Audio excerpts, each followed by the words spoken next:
Thank you for watching, liking, commenting, sharing, and subscribing right now. Okay, everybody, say cheese. Say cheese.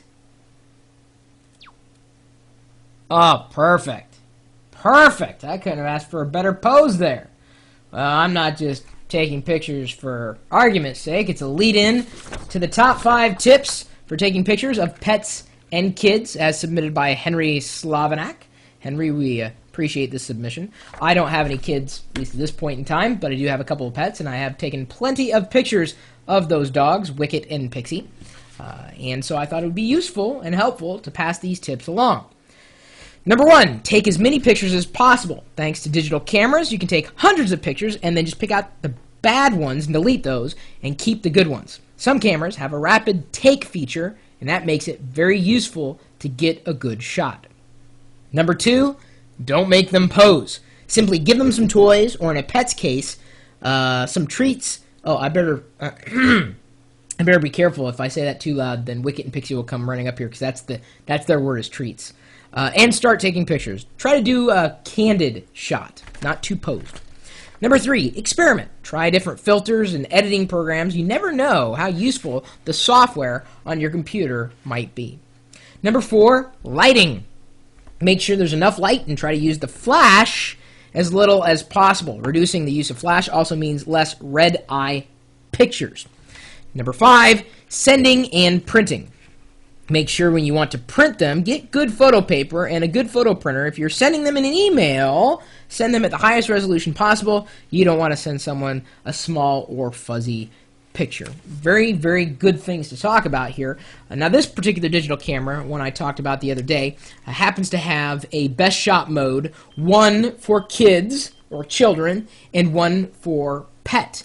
But anytime I take pictures, I try not to use the flash. These are, general tips as well. There is, it's called a different thing on each particular camera. I'm seeing if I can find the exact word for it on this one. I'm not sure if I'm seeing it. Record. There we go. Continuous mode. That's the mode you're looking for. Continuous. If I turn it on, let's say normal speed or high speed. Here, you guys should be able to hear this. I can keep the shutter held down, and it'll keep firing and firing. Of course, it's also flashing. I can turn the flash off each digital camera is different, but that way I can just basically hold it very steady and hold it down and then keep the button depressed and then keep the scene without having to reshoot. Another thing, I'm going to tell you what to pick up. This is something you can carry around with you no matter where you go. Or, even if you're at home, get one of these. This is very useful, very handy for clubbing both kids and pets if they're not paying attention to what you're trying to do. I always carry one of these things around just to bash. They're also good for baby seals, I've been told. I've never actually bashed a baby seal, though. I guess that's illegal. No, I'm not advocating that you hurt anybody or anything. This is actually a monopod. Mono, meaning one. See, look at that. See that? I'm reaching out. If I can get a little further here, I maybe will actually touch the camera if I keep stretching this out a bit. The monopod is very useful for steadying the camera when you can't have a steady hand. And this is something that I've seen a lot of people carry around, especially if you're going to take like night photography or low light photography and you don't want to use the flash. It's something to keep in mind. I've talked about how to decrease red eye as well.